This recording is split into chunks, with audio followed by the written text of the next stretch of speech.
Hello everyone, welcome to another video. So here we are going to start with 2021 GS paper, and in this video we will try to cover question number 1 to 50. So let us start without wasting any time.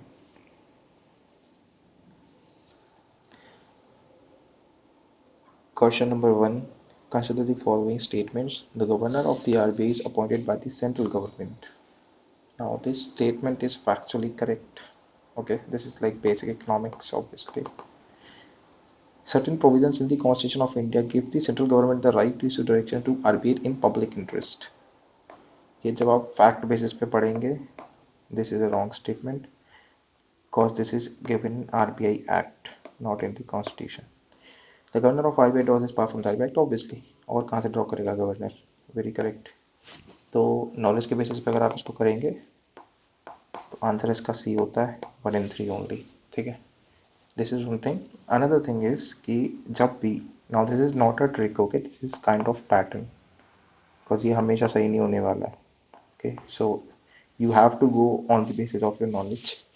But most of the times जब भी दिया होता है constitution of India, whenever they talk about something mentioned explicitly in constitution, ठीक है, तो high chances है वो स्टेटमेंट गलत होता है. ठीक है, दिस इज द पैटर्न.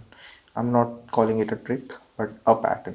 ठीक है, कोर्स हमेशा नहीं होता है, बट मोस्टली ऐसा ही होता है. ठीक है, but now I am not saying it a trick because आपको खुद को पता होना चाहिए कॉन्स्टिट्यूशन में मेंशन है कि नहीं है, ये आपको नॉलेज से पता होना चाहिए.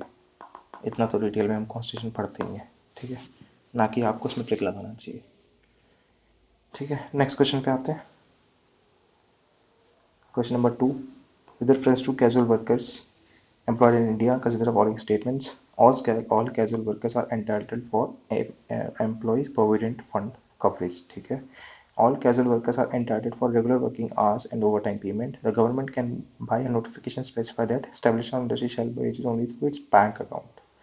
ठीक है, now अब आप इसमें आपको देखो हाई चांसेस है कि कुछ तो एलिमिनेट हो रहा होगा. ठीक है, उस टाइप का क्वेश्चन लग रहा है ये. ऑल ऑफ द अबव वाला तो नहीं है, ये तो श्योर है पैटर्न, अगर आप ऑप्शंस एनालाइज करना अभी तक सीख गए हो तो. ठीक है, तो अब आपको देखना है इसमें से कंफर्म कौन सा सही होगा ही होगा, बिकॉज गलत ढूंढना थोड़ा मुश्किल हो पा रहा है. ठीक है, तो मुझे लगता है कि देखो थर्ड वाला है ना, because government can by notification specify something. Government by notification तो कुछ भी कर सकती है ना. ना पे wages only through bank account, ये भी कोई बड़ी बात नहीं है. रादर ये तो मुझे लग रहा है रिसेंटली हुआ भी था, तो ये तो देखो पक्का सही है. जिसमें 3 नहीं है उसे हटा दो. नाउ वी आर कंसिडरिंग कि ऑल ऑफ द अबव भी आंसर नहीं है. ठीक है, अभी या तो ये बचता है या ये बचता है. Now you are stuck between 1 and 2. Again you are left with 50-50 chances now. ठीक है, यहाँ से गेम इजी हो जाता है. ऑब्वियसली श्योर नहीं है, बट अगर आप अब भी आप हिट मारोगे, गेस करोगे, तो 50% चांस है आप सही होगे. ठीक है, चलो अब इसमें देखो थोड़ा सा अगर आप लॉजिक बिठाओ तो सारे casual worker employ provident fund के लिए कवरेज है, ये ज़्यादा एक्सट्रीम है, या और सारे कैजुअल वर्कर जो हैं वो रेगुलर वर्किंग आवर्स और ओवर टाइम पेमेंट के लिए वो है एंटाइटल्ड है. तो देखो कैजुअल वर्किंग आवर है, कैजुअल वर्कर अगर है या कोई भी वर्कर है तो रेगुलर वर्किंग और ओवर टाइम पेमेंट तो सबके लिए होता है ना. एक फिक्स रूल है कि 8 आवर्स अ डे है या 9 आवर्स अ डे है, वो सबके लिए. उससे ज़्यादा आप काम करोगे आपको ओवर टाइम पेमेंट देना पड़ेगा, चाहे किसी भी तरह का वर्कर, जब तक आप जानवर से काम नहीं करा रहे हो ऑब्वियसली. तो हाई चांसेस क्या है, ये वाला स्टेटमेंट सही है, ये वाला गलत है. ना still I am not sure कि ये नॉलेज से क्या है. ठीक है, बट अगर आप जाओ कि ज़्यादा एक्सट्रीम कौन सा, तो ये ज़्यादा एक्सट्रीम है, ये कम एक्सट्रीम है. ठीक है, इस वजह से आप कह सकते हो कि आंसर इसका सेकंड, अगर मेरे को इन दोनों में से चूज करना है तो. ठीक है, देखो यहाँ डी एलिमिनेट करना और 1 एलिमिनेट करना, ए एलिमिनेट करना, इन दोनों का अलग लॉजिक था. ठीक है, बी और सी के बीच में जाने का लॉजिक अलग है. इसमें से जब आप डिसाइड करोगे तो आप इसके साथ जा सकते हो 2 and 3 के साथ. ठीक है, मैं फिर से बता देता हूँ आपको. देखो सबसे पहले हमने देखा कि कौन सा पक्का सही है, वो तो हमारा थर्ड स्टेटमेंट, ये पक्का सही है, तो इसमें 3 नहीं था, हमने वो एलिमिनेट कर दिया. फिर हमें क्वेश्चन देख के समझ में आ रहा है कि इसका जो ऑप्शन है वो ऑल ऑफ द अबव तो नहीं है, इसलिए हमने डी भी एलिमिनेट कर दिया. ठीक है, फिर हमने बी बी और सी में से चूज़ किया, फिर हमने देखा कौन सा ज़्यादा एक्सट्रीम है, वो वाला हटा के फिर हमने जो बचा वो टिक किया. हिसाब से ऑप्शन बी बना और आंसर भी आपका बी है. ठीक है, क्वेश्चन नंबर 3 पे आते हैं. Which among the following steps is most likely to be taken at the time of economic recession. जब इकोनॉमिक रिसेशन आएगा तो हम क्या करेंगे. तो हम क्या करते हैं, मनी सप्लाई जो है इंक्रीज करते हैं, ठीक है। Cut in taxes, yes. Increase in interest rate, ये नहीं करें, इंटरेस्ट रेट कम करते हैं, ठीक है। Increase in expenditure on public project, ये सही है आंसर इसका। इंक्रीज इन टैक्स रेट्स नहीं करेंगे। रिडक्शन ऑफ इंटरेस्ट ये करेंगे। रिडक्शन ऑफ एक्सपेंडिचर, रिडक्शन नहीं, इंक्रीज करेंगे, गलत है, ठीक है। आंसर आपका बी है, ठीक है जी। अब आपको इसमें एक चीज ध्यान देनी है, हाँ, जैसे सी वाला स्टेटमेंट है, इवन ए वाला स्टेटमेंट, इसमें दो चीज़ें हैं, ठीक है। Increase in tax rate and reduction of interest rate, तो ये दो स्टेटमेंट है, ये 1+1 है ये, ठीक है। इसमें एक सही है, एक गलत है, पर अगर एक भी गलत है तो पूरा स्टेटमेंट गलत है, ये आपको ध्यान देना है, ठीक है। ऐसे भी चीज़ें मतलब हो सकती हैं आपके साथ कि कोई एक चीज़ गलत है जबकि पूरा स्टेटमेंट गलत नहीं है, एक चीज़ सही है, एक चीज़ गलत है, और पूरा स्टेटमेंट है तो एक ही तरह डील होगा, तो कुछ भी गलत है तो वो गलत ही है फिर, ठीक है। आगे बढ़ते हैं, क्वेश्चन नंबर 4 पे आते हैं। Other things remaining unchange, market demand for a good might increase. Market demand good की कब बढ़ेगी? Price of its substitute increase अगर होगी तो मार्केट डिमांड उस गुड की बढ़ेगी, पक्का बढ़ेगी, ये सही है। अब देखो ये बेसिक इकोनॉमिक्स है आपका, I won't go into detail, has to be solve by knowledge, ठीक है। Price of its complement increase, complement का प्राइस अगर बढ़ता है तो जो आपकी डिमांड है वो डाउन आती है, ठीक है। जैसे सब्सिट्यूट की अगर हम बात करें तो है आपके टी एंड कॉफ़ी, कॉम्प्लीमेंट है आपका टायर एंड कार, ऐसा। Goods and inferior good and income of the consumer increase, अगर इन्फीरियर गुड है और कंज्यूमर की इनकम इंक्रीज होती है तो डिमांड जो कम होती है, ठीक है, इंक्रीज नहीं होती है, तो ये भी हट गया आपका। प्राइस फॉल है तो ऑब्वियसली डिमांड क्या होगी आपकी, डिमांड ज़्यादा तो प्राइस कम, नहीं, कौन सा रिलेशन होता है यार, इनवर्स रिलेशन होता है, प्राइस ज़्यादा डिमांड कम, डिमांड ज़्यादा तो प्राइस कम, ऐसा ही है ना, हाँ, ठीक है। प्राइस फॉल तो डिमांड ऑब्वियसली इंक्रीज होगी, 1 एंड 4, ये आंसर होना चाहिए आपका। अभी देखो स्टैटिक है, ठीक है, ऑब्वियसली आंसर भी ए है, स्टैटिक बेसिक क्वेश्चन है ये, और इस कॉन्सेप्ट पे ऑलमोस्ट हर साल क्वेश्चन आता है, ठीक है, सेम कॉन्सेप्ट, मतलब अब तो आ रहा है एटलीस्ट, ठीक है। क्वेश्चन नंबर 5 पे आते हैं। With reference to urban cooperative banks in India, consider the following statements. They are supervised and regulated by local boards set up by the state government. अब आपको इसमें ध्यान देने वाली बात क्या है, देखो अभी हमने ऊपर बताया था कि एक ही स्टेटमेंट में दो चीज़ें दे रखी हैं, ठीक है। देखो अब ये बहुत ध्यान से देखना आप, ये वाला हमने देखा था कि देखो एक ही स्टेटमेंट में दो चीज़ दे रखी है, सेम चीज़ यहाँ पे दे रखी है इन्होंने। देखो एक पेपर में ना यूपीएससी सेम चीज़ें कुछ करता है, वो एक ही पेपर में बहुत ज़्यादा वो काम कर देता है, फिर दूसरे पेपर में कोई और काम करेगा वो, ठीक है। यहाँ पे एक सुपरवाइज्ड है और एक रेगुलेटेड है, ठीक है। रेगुलेशन जो है यूसीबीस का आरबीआई करता है, ठीक है, ये ध्यान देने वाली बात है इसमें, इसलिए ये स्टेटमेंट गलत हो जाता है। जैसे ही आपने वन गलत किया, ठीक है जी, जैसे ही आपने इतना पहचाना, वन गलत की, सॉरी ये नहीं होगा, ये गया आंसर आपका बी हो गया, ठीक है। इससे ज़्यादा वो आपसे कोई नॉलेज नहीं चाह रहा। They can issue equity shares and preference share, कुछ भी करो, दे वर ब्रॉट अंदर, कुछ भी doesn't matter, but regulation RBI करता है। क्वेश्चन नंबर 6 पे आते हैं। Indian government bond yields are influenced by which of the following? Again, there is a term called butterfly effect. Butterfly effect. तो कह रहा है कि कोई भी बॉन्ड yields हैं वो किससे इन्फ्लुएंस होती है? एक्शन ऑफ यूनाइटेड स्टेट बिल्कुल होंगी, एक्शन ऑफ आरबीआई बिल्कुल पक्का होंगी ही होंगी, इन्फ्लेशन शॉर्ट टर्म इंटरेस्ट बिल्कुल होंगी। आंसर हो गया आपका ऑल ऑफ द अबव, ठीक है। मतलब कोई एक छोटी सी चीज़ है वो किसी और चीज़ को थोड़ा तो अफेक्ट करेगी ना, 0.001% करेगी, बट करेगी, ठीक है, ये ध्यान देने वाली चीज़ है। क्वेश्चन नंबर 7 पे आते हैं। विच of the following can be included in foreign direct investments. अब देखो ये अगर आप ये थोड़ा सा ऐसे प्रॉब्लमेटिक क्वेश्चन है, ठीक, स्टैटिक नॉलेज से जाओगे तो कोई भी ऑप्शन आपका फिट नहीं बैठता, ठीक है। अब देखो फॉरेन डायरेक्ट इन्वेस्टमेंट में जो कन्वेंशनल नॉलेज है, ठीक है, उसके हिसाब से आपके क्या आते हैं, ये आता है, ठीक है, सर्टेन कंडीशन 10% से ज़्यादा वाले, ठीक है। फॉरेन करेंसी कन्वर्टेबल बॉन्ड्स, ये भी आते हैं आपके, ठीक है। ग्लोबल डिपॉजिटरी रिसीव्ड, मैं आपको बता दूं जितना मेरा नॉलेज है कन्वेंशनल नॉलेज के हिसाब से ये आपके एफडीआई में नहीं आते, ये एफपीआई में आते, ठीक है। हो सकता है किसी ने और कुछ और पढ़ा हो, बट मैंने ये पढ़ा है, ठीक है। अब जब इस नॉलेज से जाओगे तो एटलीस्ट 1 and 2 तो ऑप्शन में हो, 1 and 2, बट 1 और 2 किसी भी ऑप्शन में है नहीं। ठीक है, मतलब कि 1 2 हो और 3 ना हो, that's what I am saying. अब ऐसा ऑप्शन नहीं है तो आपके पास एक और देखो, नॉन रेजिडेंट एक्सटर्नल डिपॉजिट है, ये आपके एफडीआई में नहीं आते। ठीक है, तो 4 नहीं चाहिए हमको, ये सबको होना पता होना चाहिए। डिपॉजिट से आपके, और दूसरी बात ये है कि डिपॉजिट जो इन्वेस्टमेंट नहीं होते। ठीक है, नाउ इससे आंसर जो है मेरे कंडीशन नॉलेज से वो है 1 and 2 ओनली। ठीक है, बट ऑप्शन में नहीं है तो ऑप्शन में आपका ए बचता है बस। ठीक है, now they here again what you have to note is कि यूपीएससी के हिसाब से ग्लोबल डिपॉजिटरी रिपेट जो है, रिसीप्ट जो है वो एफडीआई है। ठीक है, आपने कुछ भी पढ़ा हो, आपको कुछ भी पता हो, बट उनके लिए वो एफडीआई है, आप ही नोट कर सकते हो, आगे के पेपर में आपको काम आ सकता है। ठीक है, ऑफिशियल आंसर इसका ए है। ठीक है, but still I am saying conventional knowledge के हिसाब से जितना मैंने पढ़ा है, ये जो है आपके ये एफपीआई होते हैं, एफडीआई नहीं होते हैं। बाकी आप और पढ़ सकते हो अपने हिसाब से, हो सकता है मैं गलत हूँ, या आप देख लो। क्वेश्चन नंबर 8 पे आते हैं। Consider the following statements, the effect of devaluation of a currency is that it necessary. अगर करेंसी का डिवैल्यूएशन होगा तो एक काम पक्का पक्का होता है, वो ये है कि कॉम्पिटिटिवनेस ऑफ एक्सपोर्ट्स बढ़ जाते हैं।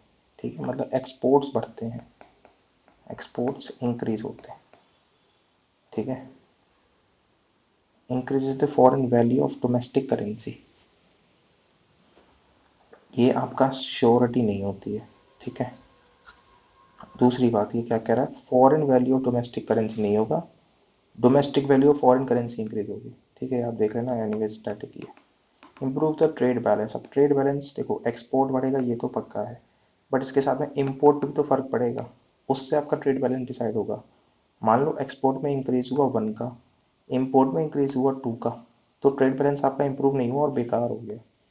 बट ये इम्प्रूव तो अब एक्सपोर्ट तो अभी भी इंक्रीज हुआ है, इसलिए ये हमेशा श्योरिटी नहीं होती। और ये आज पूछ रहा है नेसेसरीली, मतलब फॉर श्योर होगा ही होगा, तो उसका केवल 1 ओनली होता है।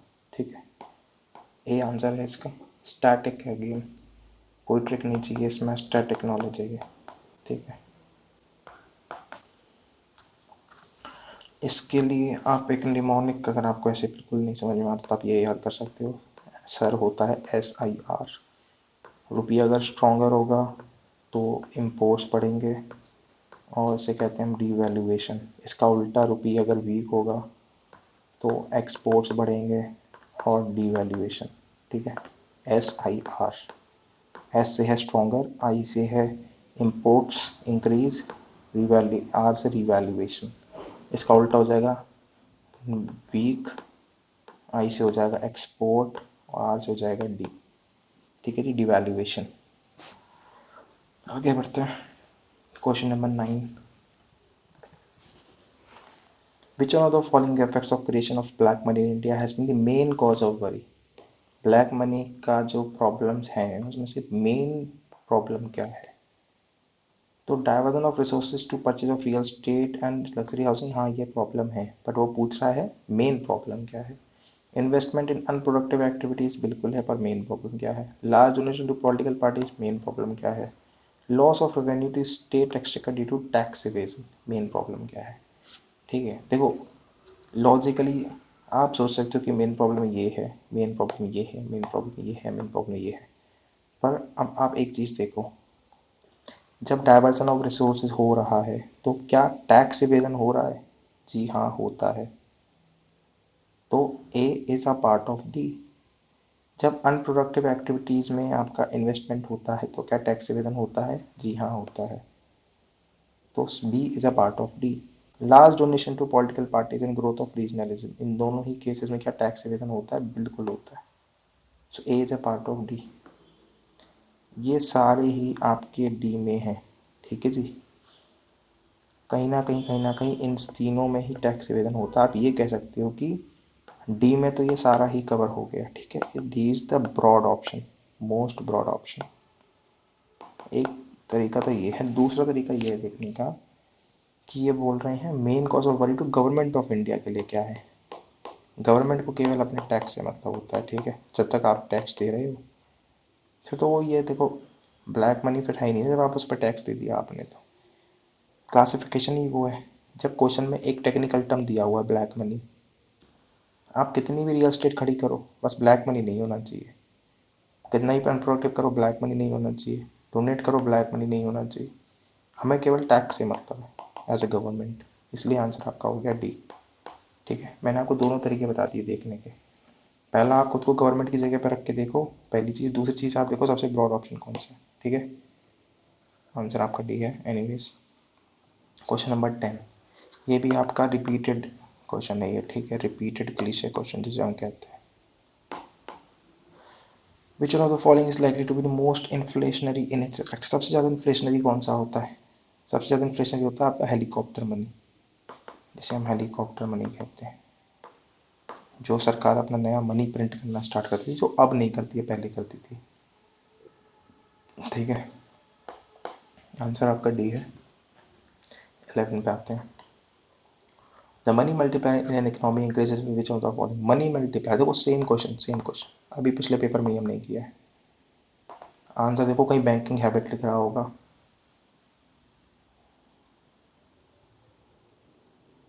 बैंकिंग हैबिट ये रहा। ठीक है जी, ये आंसर है इसका। अगेन स्टैटिक आप पढ़ लेना आराम से। ठीक है, पिछले पेपर में ही किया था हमने, फिर से आएगा दोबारा कभी। क्वेश्चन नंबर 12 पे आ जाओ। With reference to Indian economy, demand pull inflation can be caused increase by which of the following? Demand pull inflation कब इंक्रीज होगा? ऑब्वियसली जब मनी ज़्यादा सप्लाई इंक्रीज होगी। ठीक है, expansionary policies yes, physical stimulus yes, inflation indexing wages may be, I don't know, higher purchasing power same yes. ये यही है, एक्सपेंशनरी मनी पॉलिसी है ना, लोगों के हाथ में ज़्यादा पैसा दे दिया। Rising interest rate no, low interest rate पे होगा। 5 हटा दो, आंसर आपका हो गया ए। ठीक है जी, अगेन स्टैटिक है ये। ठीक है, स्टैटिक प्लस नॉलेज, कोई ट्रिक व्रिक कुछ नहीं है, बेसिक इकोनॉमिक्स है। क्वेश्चन नंबर 13 पे आते हैं।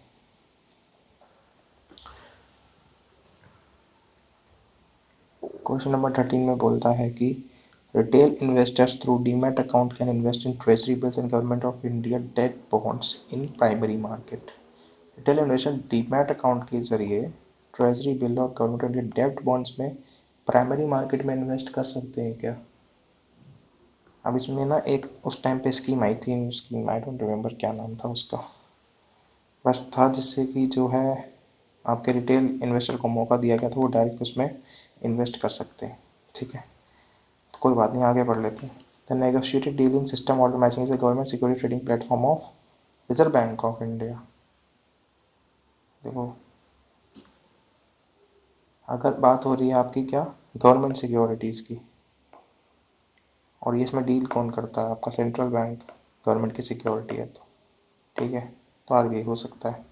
थर्ड आप देखो, central depository services limited is a joint. अब देखो ये है आपका कौन सा, यहाँ पे स्टॉक मार्केट की बात हो रही है। ठीक है, joint promoted by RBI and Bombay stock exchange. Stock exchange से आरबीआई का कोई लेना देना नहीं है। आरबीआई सिक्योरिटीज में डील करता है, पर केवल और केवल गवर्नमेंट की। ठीक है, थर्ड को हटा दो आप सबसे पहले। थर्ड हट गया, थर्ड हट गया, बचा 1 and 2 ओनली। अब आपको देखना है 2 सही है कि गलत है। ठीक है जी, इसमें आपका आंसर डिसाइड हो जाएगा। तो अब इसमें आपको देखो क्या देखना है, आपको ये नहीं देखना है कि देखो ये तो नाम आपको पता ही नहीं होगा, negotiated dealing system order matching कुछ कुछ कुछ कुछ। आपको देखना है गवर्नमेंट सिक्योरिटीज ट्रेडिंग प्लेटफॉर्म है, तो क्या वो आरबीआई डील करेगी कि नहीं? तो हाँ, डील करेगी, बिकॉज गवर्नमेंट सिक्योरिटी से आरबीआई ही डील करती है। ठीक है, इसलिए 1 and 2 आपका आंसर होना चाहिए बी। ठीक है, अगेन स्टैटिक क्वेश्चन है। अब इसमें कोई ये मत कहना कि 1 या 3 में से एक आंसर होना चाहिए, तो वो केवल रैंडम क्वेश्चंस में ट्रिक लगानी है। ठीक है, स्टैटिक जो नॉलेज बेस्ड पे उन पर ट्रिक नहीं लगानी है। 3 तो सब नहीं पढ़ा हुआ है, 3 तो सबको ही पता होगा। ठीक है, 1 आपका करंट से थोड़ा सा आप पिक कर सकते हो। ठीक है, 14 पे आ जाओ। With reference to water utility, consider the following statement. It puts microfinance tools to work in the water and sanitation sector maybe. And again हमने कहा फाइनेंस की जब बात होती है तो गलत होता है, पर ये माइक्रो फाइनेंस की बात हो रही है। हमने कहा जब ज़्यादा पैसों की बात होती है, माइक्रो मतलब उसने खुद ही बोल दिया, देखो थोड़े से पैसों की बात है, तो हाई चांसेस है सही हो सकता है, मतलब गलत नहीं है, हम उस बेसिस पे नहीं जाएंगे। ठीक है, it is a global initiative launched under aegis of World Health Organization and World Bank. Organization की बात कर दी उसने, मैंने गलत कर दिया, ठीक है। It aims to enable the poor people to meet their water needs without depending on subsidies. हाँ, कुछ ऐसी बात हो रही होगी, तभी वाटर क्रेडिट बोला है, ठीक है। सेकंड हटा दो, सेकंड हट गया, आंसर सी। ऑफिशियल आंसर भी है आपका सी, ठीक है जी। देखो यहाँ पे लगाई हमने ट्रिक और सही हो गई, हमने कुछ नहीं किया, केवल हमने देखा और नेशन दे रखा है, हमने उसे गलत कर दिया, टू एलिमिनेट हुआ, आंसर सी हो गया, आंसर सही हो गया, बस, ठीक है। यहाँ पे लगाएंगे हम ट्रिक ऐसे क्वेश्चन में जो रैंडम क्वेश्चन है, ठीक है। Now in India the central bank function as the lender of last और यूजुअली।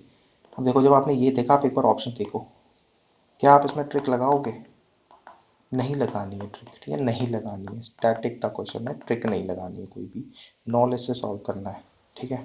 चलो, lending to trade and industry bodies when they fail to borrow from other sources, ये गलत है, ये बैंक्स के लिए होता है, लेंडर ऑफ लास्ट रिसोर्ट, ठीक है। वन इसका गलत है, वन नहीं होगा। प्रोवाइड लिफ्ट, ये सही है, सेकंड सही है। Lending to government to fund, ये भी गलत है, केवल बैंक्स के रिस्पेक्ट में बात होती है आपकी, ठीक है। आंसर हो गया आपका बी, ठीक है जी। Easy static question.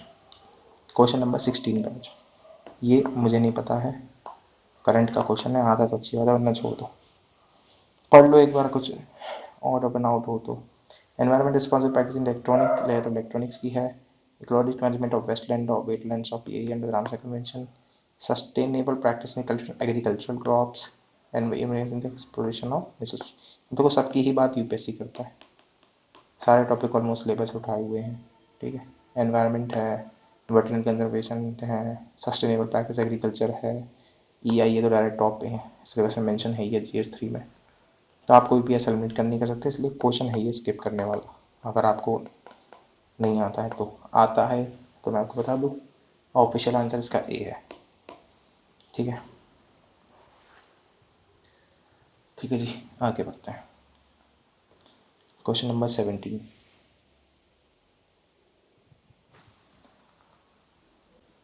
Y is there a concern about copper smelting plants, को रिगार्डिंग कंसर्न क्यों है, ठीक है। They may release legal quantities of carbon monoxide into environment. देखो, मैं कुछ भी हो सकता है, पर मैं आपको बता दूं, बिकॉज ऑब्वियसली मैंने ये पेपर पहले सॉल्व किया हुआ है, बट ठीक है, मैं आपको चलो वैसे बता देता हूँ कि क्वेश्चन आप कौन सा नॉर्मली आप अटेम्प्ट करोगे और आंसर कौन सा होगा, ठीक है। तो उस हिसाब से कह सकते हैं ये सही होगा। Copper slag can cause the leaching of some heavy metals into environment, ये भी सही होगा। कैन, सम सही है। They may release sulphur dioxide as a pollution, मे बोल रहा है, बिल्कुल सही है। इस हिसाब से आपका आंसर होता है ऑल ऑफ द अबव, ठीक है। लॉजिकली सबने यही मारा होगा और आप भी यही मारोगे, ठीक है। बट यहाँ पे पॉइंट ये है कि टेक्निकली जो कॉपर स्मेल्टिंग प्लांट होते हैं वहाँ पे कार्बन मोनोऑक्साइड बाई प्रोडक्ट नहीं होती है, ठीक है, वो इसे इनपुट की तरह यूज़ करते हैं, इसलिए ये एलिमिनेट हो जाएगा। जब आप वन एलिमिनेट करोगे तो आंसर आपका ये हो जाएगा, ठीक है। नाउ द थिंग इज की ऑफिशियल आंसर आपका बी है, which is not a problem. और नॉर्मली आप ये अटेम्प्ट करोगे, बट इससे कोई प्रॉब्लम नहीं है, because most of the people यही करेंगे, ठीक है, मोस्टली यही अटेम्प्ट करेंगे, तो आप कॉम्पिटिशन से बाहर बिल्कुल नहीं होने वाले हो। आपको नॉलेज से आता है तो अच्छी बात है, but I am telling you very clearly, doesn't make a difference, doesn't make a difference at all. आप ये टिक कर दो, कोई दिक्कत नहीं है, आप कंपटीशन से बाहर नहीं होंगे, और जो ये टिक करेगा वो भी कंपटीशन के अंदर नहीं आएगा, ठीक है। किसी को अगर ये क्वेश्चन आता है नॉलेज से, कोई बहुत बड़ी बात नहीं है, हाई चांसेस की बाकी 10 क्वेश्चन जहाँ पे आप ट्रिक मार के उससे आगे निकल जाओगे, शायद वो ना कर पाए, ठीक है। आगे बढ़ते हैं, बिकॉज ये बीटेक का पेपर नहीं है, बीटेक का पेपर होता तो शायद इस वाले बंदे को ज़्यादा एडवांटेज होती, दिस इज नॉट इट, ठीक है। क्वेश्चन नंबर 18 पे आते हैं। अगेन आई एम रिपीटिंग कि ऑफिशियल आंसर इसका है आपका 17 का ऑफिशियल आंसर बी है, ठीक है। क्वेश्चन नंबर 18 पे आते हैं। With reference to furnace oil, consider the following statement. It is a product of oil refineries. Yes, it is. Some industries use it to generate power. Yes, it is. नाम ही furnace oil है. It use causes sulfur emissions to environment. Yes, it does. Sulphur तो कुछ भी जला लो निकलते ही निकलता है, ठीक है। इस हिसाब से हो गया आपका आंसर डी, ठीक है, जो कि ऑफिशियल आंसर भी है। अब देखो सेम चीज़ यहाँ देखो, अगर आप देखो नॉलेज से अगर आप जाओ तो आपको दोनों ही क्वेश्चन नहीं आते हैं, ठीक है। बट अगर आप ट्रिक से जाओ या उस चीज़ से जाओ तो आप दोनों में ऑल ऑफ द अबव मार दोगे, तो एक सही हो गया, एक गलत हो गया। आपको क्या लगा, +2 माइनस के 0.66, 1.33 का आपको फ़ायदा हो गया, या तो आप दोनों छोड़ते, या हो सकता है आप दिमाग लगा के एक गलत करते, दोनों गलत करते। अल्टीमेटली आपको फ़ायदा ही होना है, ठीक है, अगर आप दोनों अटेम्प्ट करोगे ट्रिक लगा के। तो ट्रिक तो खैर नहीं है, बस कॉमन सेंस ही है, ठीक है, बट दोनों में अगर सेम कॉमन सेंस लगा के आप करोगे तो ऑल ऑफ द अबव भी आंसर आएगा दोनों में, ठीक है। क्वेश्चन नंबर 19 का जो ब्लू कार्बन क्या है, स्टैटिक एनवायरनमेंट है, ठीक है, नहीं आता तो पढ़ लेना, ब्लू कार्बन ब्लैक कार्बन वगैरह वगैरह जो भी है। आंसर मैं आपको बता देता हूँ, ये आंसर है इसका। क्वेश्चन नंबर 20 पे आ जाओ। In the nature which of the following are to be found surviving on the surface without soil. Without soil कौन, मतलब कि अर्ली प्लांट्स की बात कर रहे हैं, ठीक है, अर्ली प्लांट्स एकदम। अर्ली प्लांट्स कौन से होते हैं बेसिकली, ये पूछ रहे हैं। देखो लाइकेन तो पक्का होता है, मशरूम पक्का नहीं होगा, मशरूम तो काफ़ी एडवांस हो गए, तो 4 हटा दो, 4 हटा दो। लाइकेन 2 चाहिए, अब 3 चाहिए कि नहीं चाहिए, मॉसेस भी होते हैं, ठीक है। आपका बेसिक बायोलॉजी है ये, बेसिक साइंस जिसे हम कहते हैं बेसिक में, ठीक है। 20 का ऑफिशियल आंसर सी है, ठीक है। चलो आगे बढ़ते हैं। Question number 21। ये क्वेश्चन वैसा है, ये क्वेश्चन आपका पता है कैसा है, जैसा ऊपर ये इस टाइप का क्वेश्चन है, इस टाइप का, मतलब इस टाइप का तो खैर नहीं है, चलो ऑप्शन अलग है, ठीक है। आता है तो अटेम्प्ट करो वरना स्किप करो, सिंपल है, ठीक है। आंसर मैं आपको बता देता हूँ 21 का, ऑफिशियल आंसर है 21 का,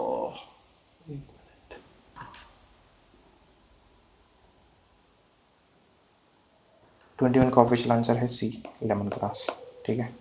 ऑब्वियसली मुझे नहीं पता, ठीक है, मैंने नहीं पढ़ा कभी। 22 पे आते हैं। Consider following kinds of organism which of the following are primary producer, कौन से हैं।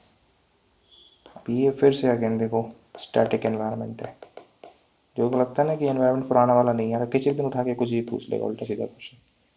देखो डाई एटम्स तो पक्का है, और बताओ क्या पक्का है, साइनो बैक्टीरिया पक्का है, ठीक है। 22 का एक ही ऑप्शन बचता है, 22 का ऑफिशियल आंसर भी है आपका बी, ठीक है। बेसिक नॉलेज है ये, एकदम बेसिक नॉलेज, और इसमें देखो ट्रिक लगाने का स्कोप ऐसे भी है भी नहीं, वो चाहते भी नहीं आपको ट्रिक लगाएं, ठीक है।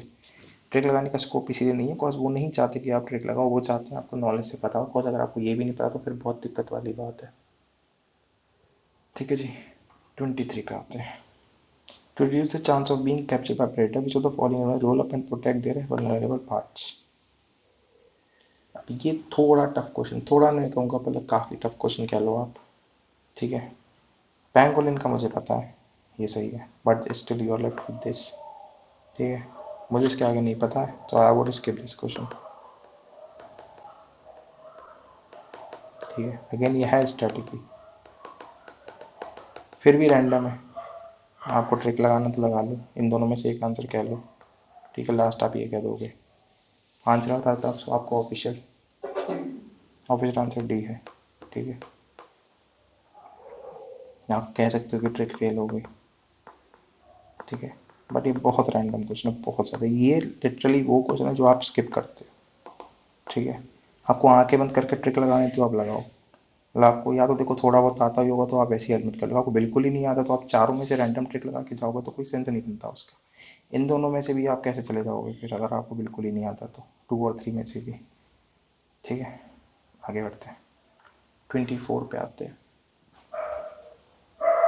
With reference to the New York Declaration of Rights, the following are correct. It was first endorsed at the United Nations Climate Summit in 2014. It endorses a global timeline to end loss of forest. It is legally binding. It is endorsed by government income in India one of the signature, ठीक है। अब देखो सबसे पहले आप देखो OBC वाले में क्या हमने गलत ढूंढना है, गलत, फाइंड रॉन्ग। क्या ये गलत हो सकता है, हाँ हो सकता है। क्या ग्लोबल टाइमलाइन वाला चीज़ गलत, बिल्कुल हो सकती है। लीगली बाइंडिंग बिल्कुल गलत हो सकता है, ठीक है। It is endorsed by government with commission indigenous committee, देखो इसमें ओनली नहीं लिखा है, ठीक है, इसका मतलब ये सही है। कोई भी चीज़ बहुत सारे लोग एंडोर्स करते हैं, मतलब 4 तो पक्का सही है, जिसमें 4 नहीं है उसको हटा दो। अब देखो जिसमें 4 नहीं है ना, देखो ध्यान से देखो, ये तो मैंने काट दिया, खैर जिसमें 4 नहीं है उसमें 5 है दोनों में, इसका मतलब क्या है, 5 भी स्टेटमेंट गलत है, समझे आप। 5 स्टेटमेंट गलत हो गया, 4 सही हो गया, ठीक है जी। Now we are left with, या तो 1 सही है, ठीक है जी, या तो क्या सही है, मतलब 1 to 4 सही है, या 3 and 4 सही है, मतलब 4 तो पक्का सही है जो हमने, वैसे वो तो हमारा assumption नहीं है, ठीक है, या तो 1 एंड 2 दोनों सही हैं या केवल 3 सही है, आपको ये देखना है। यहाँ पे आपको चांस लेना पड़ेगा, या तो 1 एंड 2 सही है या तो, अब देखो यहाँ पे आपकी ट्रिक भी आ रही है। ट्रिक आपकी कहती है कि ऑर्गेनाइजेशन गलत होती है। ट्रिक आपकी ये भी कहती है जब एक फिक्स टाइम लाइन है वो भी गलत होता है। ट्रिक आपकी ये भी कहती है कि कोई भी चीज़ लीगली पेंडिंग नहीं होती है। ठीक है, यहाँ से आप जा सकते हो 50-50। ठीक है, और आंसर मैं आपको बता देता हूँ। आंसर है इसका 24 का ए आंसर है। ठीक है जी, मतलब कि ये सही, ये सही और ये सही, मतलब ये लीगली बाइंडिंग वाला गलत था। ठीक है, यहाँ पे ऑर्गेनाइजेशन गलत नहीं था। अब देखो दो ट्रिक कॉन्फ्लिक्ट में है, तो ऑब्वियसली एक तो सही होना ही होना है, एंड ऑब्वियसली आप जो चूज करोगे हाई चांस आप फंस भी सकते हो। बट देखो यहाँ पे ऑर्गेनाइजेशन डायरेक्ट नहीं है। ठीक है, ये चीज़ आपको ध्यान रखनी है, बट फिर भी ये वाला तो स्टिल एक्सट्रीम है। ठीक है, तो आप थोड़े फंस ही जाओगे। ठीक है, एनीवेज आगे बढ़ते हैं। Question number 25। Magnetite particle suspected to cause neurodegenerative problems are generated as environment point which of the following. अब देखो हमने एक बात अभी कुछ टाइम पहले की थी, उसमें हमने बोला था कि कोई भी चीज़ जो बहुत ज़्यादा हार्मफुल है वो हमारे आसपास तो नहीं होगी, घर के अंदर तो पक्का नहीं होगी। ठीक है, ठीक है जी, ये हमने बात की थी कुछ टाइम पहले, इससे पिछले वीडियो में, उससे पिछले वीडियो में, अगर आपको याद हो तो। नहीं है तो आप वीडियो दोबारा देख लो। तो इतनी खतरनाक चीज़ बोल रहे हैं, न्यूरो डीजेनरेटिव प्रॉब्लम कुछ कुछ क्रिएट करेंगे, तो वो क्या वो मेरे माइक्रोवेव में होगी क्या? अगर ऐसी चीज़ माइक्रोवेव में होती तो क्यों इतना पॉपुलरली माइक्रोवेव बिक रहे होते? ये सोच के अगर आप 3 को एलिमिनेट कर दो तो आंसर आपका बी है, और ऑफिशियल आंसर भी आपका क्या है? बी। समझ गए? इतना सिंपल क्वेश्चन है ये।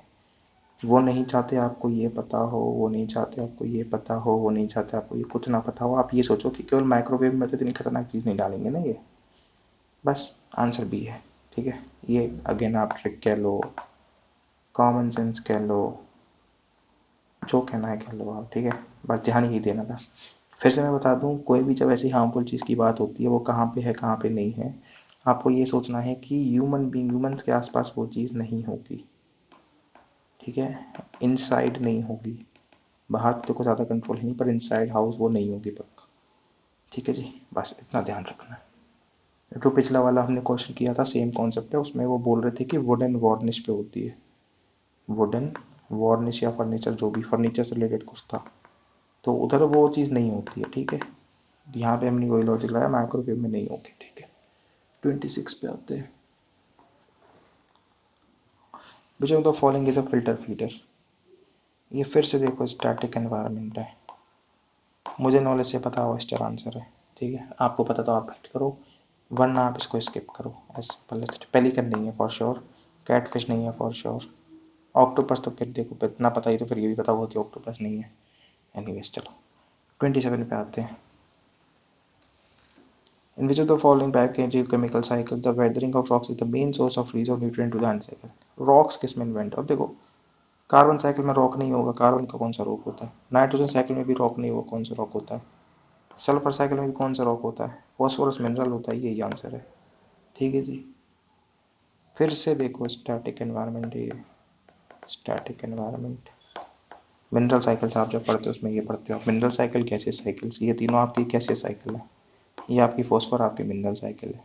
ठीक है, क्वेश्चन नंबर 28 पे आ जाओ। 28 में बोलता है विच ऑफ द फॉलोइंग का डेट्रीवोरस। डेट्रीवोरस मतलब कि डेड या डिकेइंग मैटर पे आप फीड करते हैं।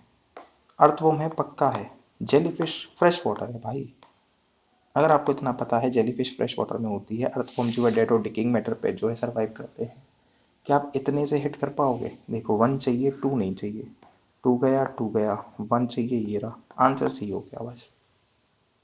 ठीक है, आता है तो, नहीं आता तो फिर भाई देखो मिलीपीड फिर से वो डेड और डिकेन पे करते, वोडलाइज तो सबको पता ही होगा भाई।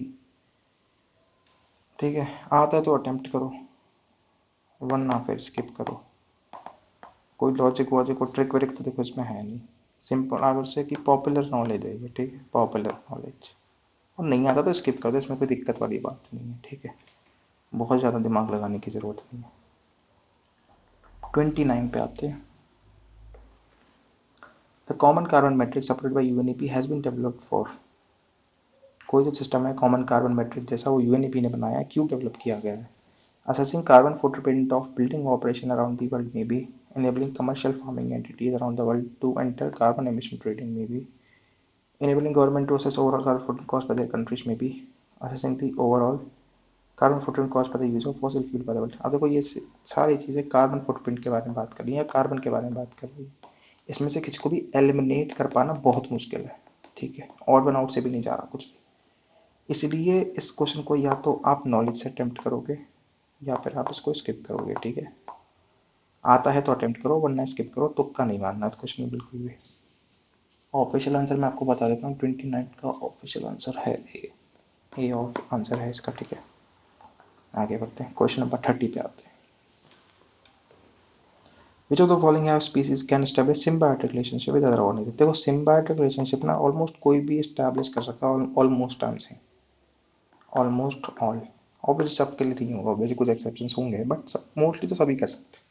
नेडेरियंस कर सकते हैं, फंजाई, प्रोटोजोआ, सब ये तो आपने पढ़े भी होंगे, ठीक है, कहीं ना कहीं। रेड ऑल दीज याद है तो ठीक है, वरना कह रहा है कि देखो कैन तो ठीक है सारे हैं, all of the above answer होना चाहिए इसका।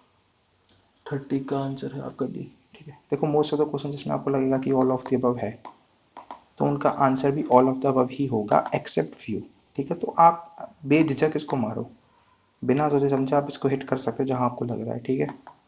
एटलीस्ट 8 आउट ऑफ 10 टाइम्स सही होगा, कोई दिक्कत नहीं है, ठीक है। रिस्क लो, रिवॉर्ड ही मिलेगा।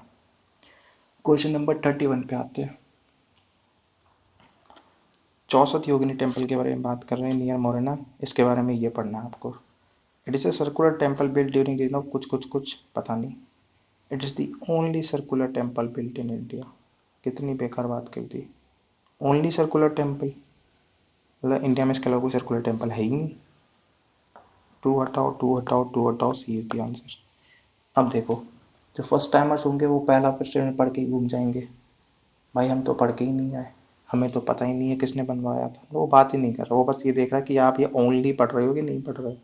आपने ओनली पढ़ा, आपने कहा सेकंड स्टेटमेंट गलत है, आप ऑप्शंस पे आए, आपने सेकंड वाला हटा, एक ही ऑप्शन बचा वही आंसर है, बस खत्म बात। हार्डली 5 सेकेंड्स, हार्डली 5 सेकेंड्स, ठीक है। 32 पे आ जाओ।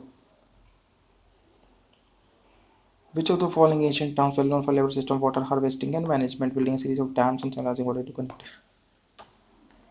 देखो ये अगर आपने प्रॉपरली आपने स्टैटिक पढ़ा है, ठीक है, प्रॉपरली अगर आपने स्टैटिक पढ़ा है तो आपने पक्का पढ़ा होगा, क्या पढ़ा होगा, काली बंगाल में क्या बनते थे, बैंगल्स। राखी गढ़ी में क्या था, हरियाणा में के आसपास ये कहीं है, वो यहाँ पे कुछ क्या कहते हैं उसे, कुछ बरीड आइटम्स निकले थे। रोपड़ आपका पंजाब में, धोलावीरा में थे, ये जिसकी बात हो रही है, ठीक है, वाटर वगैरह से रिलेटेड, ये शिप मेकिंग टाइप की चीज़ें यहाँ पे थी, ठीक है। आंसर बता रहा हूँ 32 का ऑफिशियल आंसर भी ए है, ठीक है। देखो ये दोनों तो होने ही चाहिए, एटलीस्ट एट बेस्ट आप पास हो गए तो थोड़ा बहुत इसमें फंस सकते हो, बट मे बी अगर आपने धोलावीरा पढ़ा है तो आप इसे आसानी से कर दोगे, ठीक है। पानी वानी से रिलेटेड सिस्टम यहीं पे मिले थे। 33 पे आते हैं, और अगेन नहीं पता है तो फिर भाई स्किप कर दो इसको, ठीक है, स्किप कर दो, बेहतर है। 33 पे आ जाओ। In the first quarter of 17th century which of the following factors is east company located, ये आपका फैक्चुअल क्वेश्चन, और ये है आपका स्किप करने वाला क्वेश्चन, ठीक है जी। फिर भी आप कहते भाई मुझे स्किप नहीं करना, इसमें लगाओ आप ट्रिक, कुछ ऑब्वियसली किसी को नहीं आता होगा, नॉलेज से तो पक्का नहीं आता होगा, ट्रिक के हिसाब से भाई या तो ये आंसर है या ये आंसर है, ठीक है जी। पर फिर भी देखो अगेन देखो यहाँ पे ना दो दो ऑप्शन दे रखे, तो भी आप नहीं कह सकते कि ये आंसर है, ठीक है, कुछ यहाँ पे 50-50 बन रहा है, ठीक है जी। स्टिल देखो मेरे को पर्सनली नहीं आता है, मैं आपको केवल ऑफिशियल आंसर बता सकता हूँ इसमें, ठीक है। 33 का ऑफिशियल आंसर मैं आपको बता देता हूँ, 33 का है ए, 1 ओनली इज द आंसर, ठीक है। बाकी मैं तो पर्सनली स्किप करता है इसको, जब मेरा ऐसे क्वेश्चन को स्किप करके काम चल रहा है तो मैं क्यों अटेम्प्ट करूँ बिना बात के, फालतू का नेगेटिव नहीं खाना है हिस्ट्री के क्वेश्चंस में स्पेशली। 34 पे आते हैं, कोई ये क्वेश्चन है जो पक्का स्किप करना है, पक्का। इनमें से मैंने पर्सनली देखो केवल गुप्ता सुना है, तो आपने भी सुना होगा ऑब्वियसली, ये भी सुना है, ये बस मुखारी सुना है, बस कब थे कहाँ थे कुछ नहीं सुना, ये इनका कुछ नहीं सुना, इनका कुछ नहीं सुना, इनका कुछ नहीं सुना, इनका कुछ नहीं। जब चार आपको पता ही नहीं है तो इसकी आप टाइमलाइन कैसे एस्टेब्लिश करोगे भाई। ठीक है जी, इसलिए ये है आपका बिल्कुल स्किप करने वाला क्वेश्चन। हिस्ट्री ऑप्शन का मैं कह नहीं सकता, ठीक है। आंसर मैं आपको बता देता हूँ बस, 34 का ऑब्वियसली आंसर है बी। ठीक है जी, बस चला वो से देखो स्किप करने वाला question. Again I am repeating, देखो हिस्ट्री में मंत्रा जो है आपका, हिस्ट्री मंत्रा ये है, डो नॉट गेट नेगेटिव। बस नेगेटिव में नहीं जाना है, पॉजिटिव की कोशिश मत करो, न्यूट्रल की कोशिश करो बस। ठीक है, 10 क्वेश्चन अटेम्प्ट किए, 5 सही हो जाए 5 गलत हो जाए कोई दिक्कत नहीं है। ऐसा ना हो कि 20 क्वेश्चन अटेम्प्ट किए, 15 गलत हो गए, 5 सही हो गए, माइनस के 10 क्वेश्चन में चले गए और मतलब बाकी का फायदा भी आपको नुकसान हो जाए। इससे बेहतर है तो स्किप ही कर दो। ठीक है, स्किप करना फिर बेहतर है। ये आपके समझ में आ गया तो आप you will sail through the paper for sure.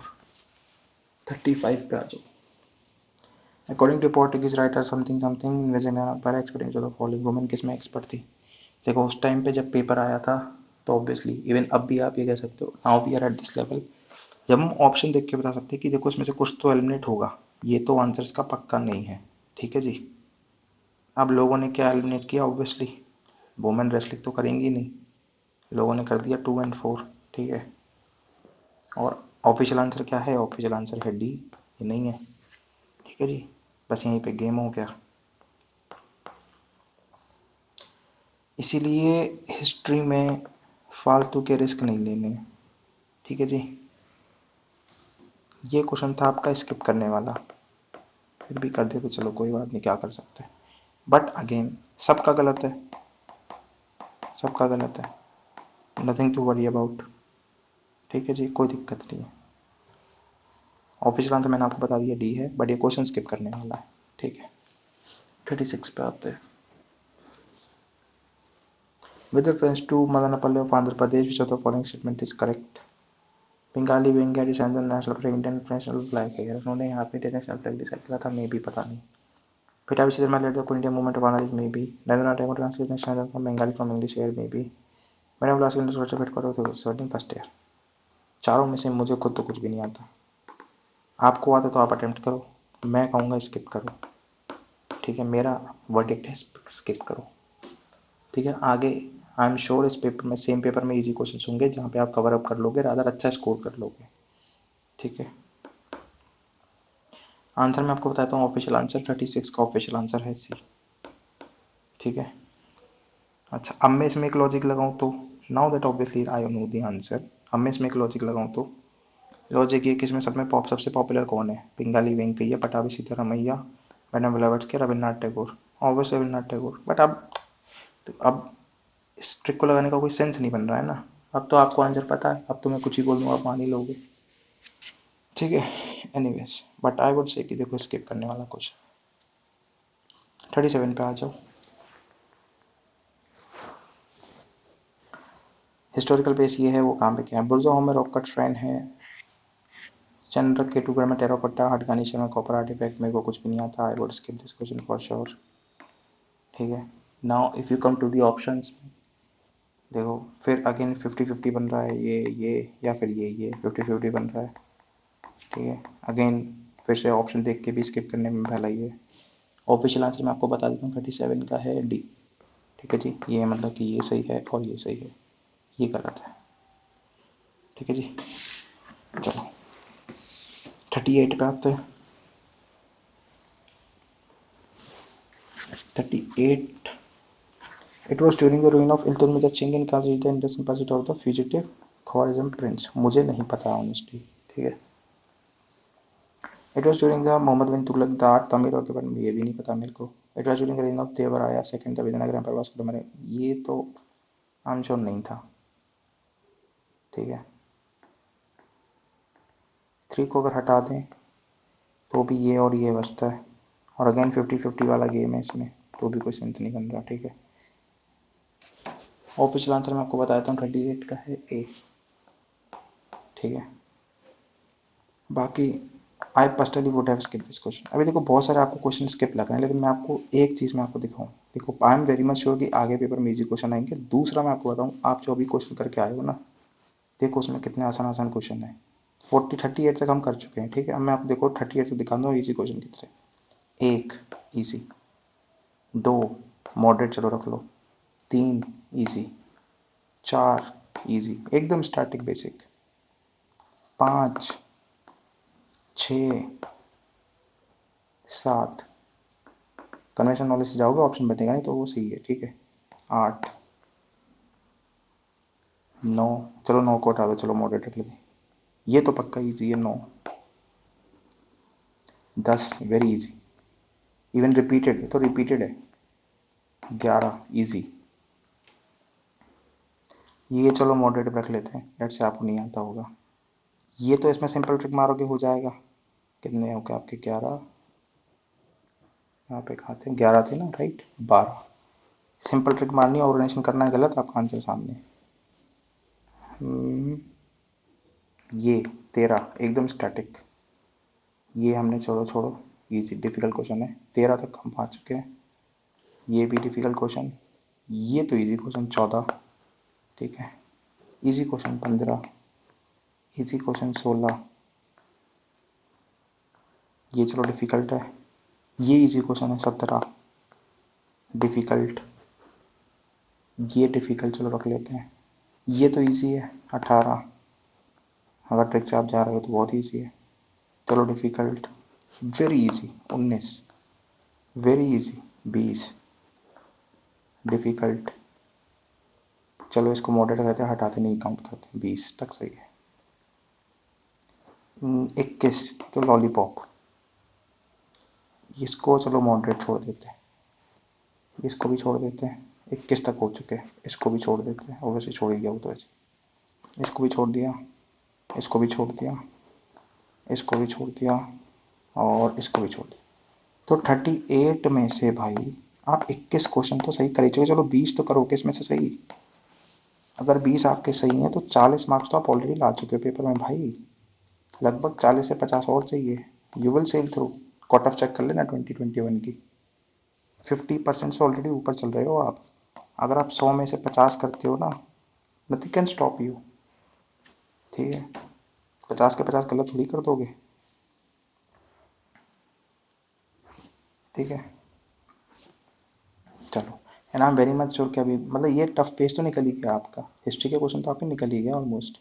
इसके बाद I am very much sure आसान आसान क्वेश्चन आएंगे। ठीक है, चलो 39 पे आते हैं, थोड़े से और रह गए हिस्ट्री के क्वेश्चन। उसके बाद ये लो, यहाँ से यहाँ भी थोड़ा थोड़ा रैंडम चल रहा है, बट ठीक है, यहाँ से कंसिडरेबल है, इतना डिफिकल्ट नहीं है। ये लो, यहाँ से आपकी इजी से क्वेश्चन स्टार्ट है। तो चलो, बाकी मेरे ख्याल से हम नेक्स्ट वीडियो में देखेंगे ऑब्वियसली। चलो 39 पे आते हैं। Saint Francis Xavier was one of the founding members of the Japanese कुछ infantile in Goa and educated there each year.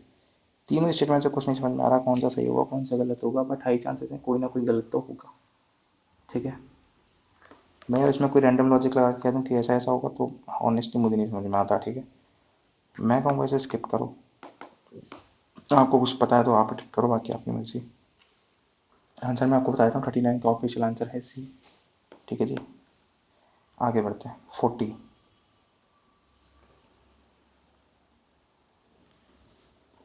देखो पढ़ने का मुझे कोई फ़ायदा दिख नहीं रहा है।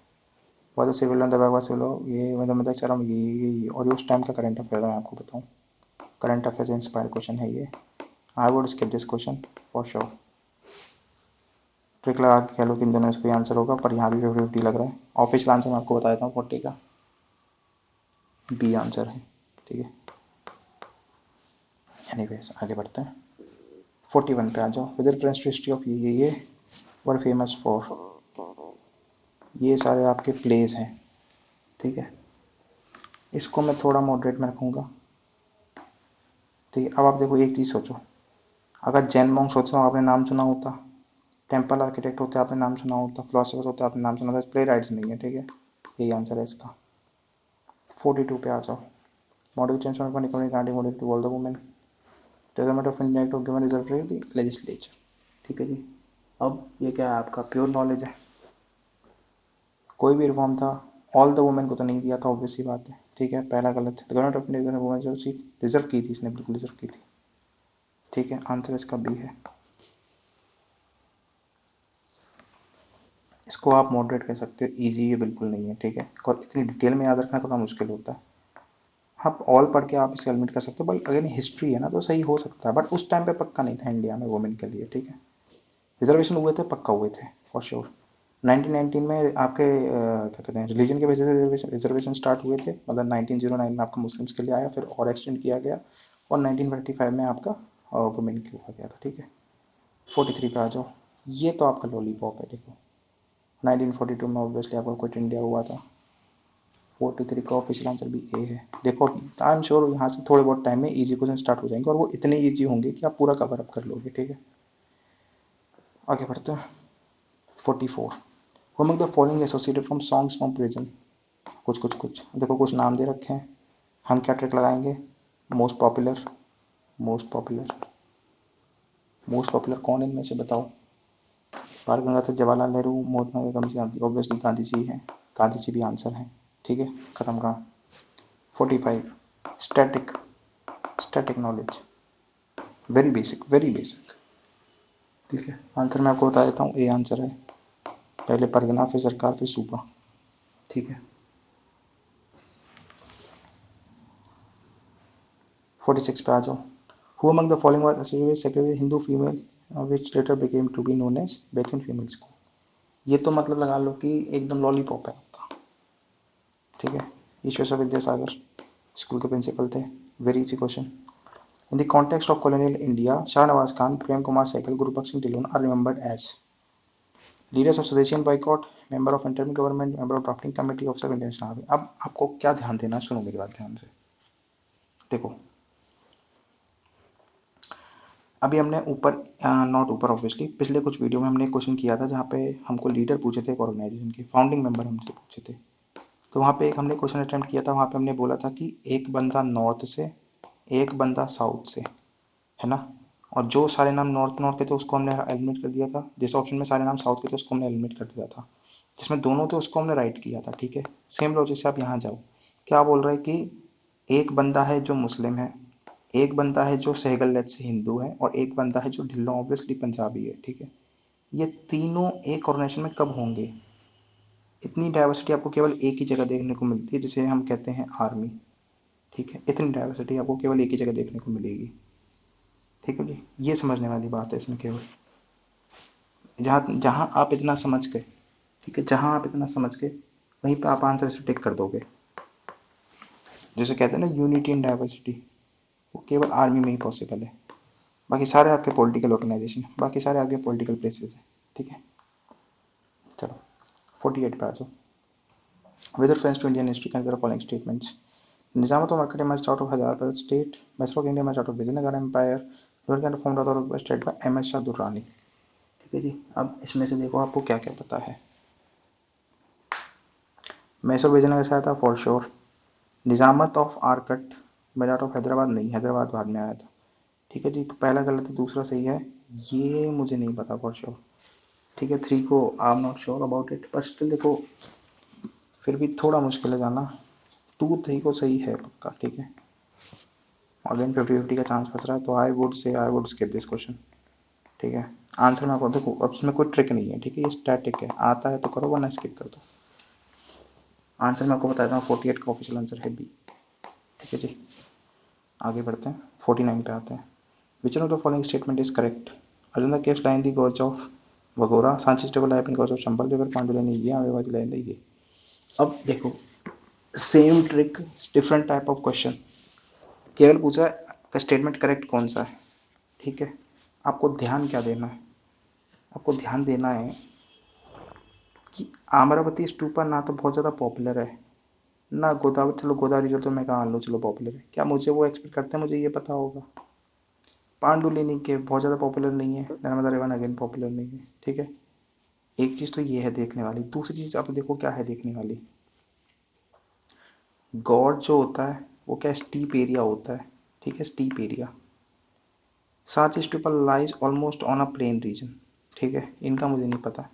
पहली बात तो सबसे पॉपुलर इन यहाँ से दो हैं, ठीक है, अजंता केव्स और सांची स्तूपा, ये इतने पॉपुलर नहीं है, ठीक है, पहली चीज़ आपको ध्यान देने वाली ये है, पॉपुलर की मैं बात कर रहा हूँ, ठीक है, ओल्डेस्ट है वो बात नहीं कर रहा हूँ। एक तरीका तो ये आपने देखा चारों ऑप्शन में से सबसे पॉपुलर कौन है, अजंता केव्स, आपने आंखें बंद करके आंसर मार दिया, ठीक है, एक चीज़। दूसरी चीज़, अगर आपने पढ़ा है तो आपको ये पता होगा कि आपको थोड़ा नॉलेज है कि सांची स्तूपा जो प्लेन रीजन में लाई करता है, अजंता केव्स आपका स्टीप रीजन में लाई करता है, उस हिसाब से भी आंसर आपका ये है, ठीक है, दोनों से आंसर आपका ये बनता है और ऑफिशियल आंसर भी ये है, ठीक है। Again I am saying it is a very far fest trick, far fest trick नहीं कहूँगा, लॉजिक कह लो, ठीक है। नहीं आता तो आसानी से इसको स्किप कर सकते हो, कोई फर्क नहीं पड़ेगा, ठीक है, कोई दिक्कत नहीं आएगी। 50 आ जाओ, लॉलीपॉप क्वेश्चन है। 21 February declare to be international mother language day by UNICEF. Organization की बात कर दी मैंने, गलत कर दिया। The demand that Bangladesh to one of the national language और रखी गई होगी, मुझे कोई फर्क नहीं पड़ता, अगर पहला गलत है तो दूसरा सही है, खत्म बात, बिकॉज रैंडम क्वेश्चन है, ठीक है। और इसका ऑफिशियल आंसर भी बी है। 5 सेकेंड्स। पहला मैंने पढ़ा कुछ डिक्लेयर टू बी कुछ, और ऑर्गेनाइजेशन दे दिया बाय यूनिसेफ, खत्म। और दूसरा मैंने पढ़ा, मुझे नॉर्मल लग रहा है, बाकी पहला गलत है तो दूसरा सही है, आंसर बी है, ठीक है, खत्म बात। अब मैं आपको फिर से कैलकुलेट करके बता देता हूँ, देखो 38 तक हमने किया था, 20 गलत थे, 20 सही थे, 39 पे आ जाओ। ये डिफ़िकल्ट, ये भी डिफ़िकल्ट, ये मॉडरेट, इसको नहीं काउंट करते हैं, चलो ये भी मॉडरेट नहीं काउंट करते हैं, ये तो सही है, ये तो बहुत ईजी है, 21 हो गया, ठीक है, 21, 22 ट्रिक से डायरेक्ट जाएगा, 23 स्टैटिक, 24 वेरी इजी, 25 चलो मॉडरेट है, 24 पे रखते हैं, ये भी मॉडरेट रखते हैं, ये इजी है, 26, 26 out of 50, still we are at 50%। और हिस्ट्री पूरी निकल चुकी है, पूरी निकल चुकी है हिस्ट्री, ठीक है। मतलब आगे वाले क्वेश्चन में आप इजीली 30 to 40 क्वेश्चन जाओगे, ठीक है, इजीली जाओगे आप, वेरी इजीली, मैं आपको दिखा दूंगा नेक्स्ट वीडियो में, ठीक है। अभी के लिए इसको यही एंड करता है, और 51 to 100 we will go in the next video, okay, thank you and have a nice day।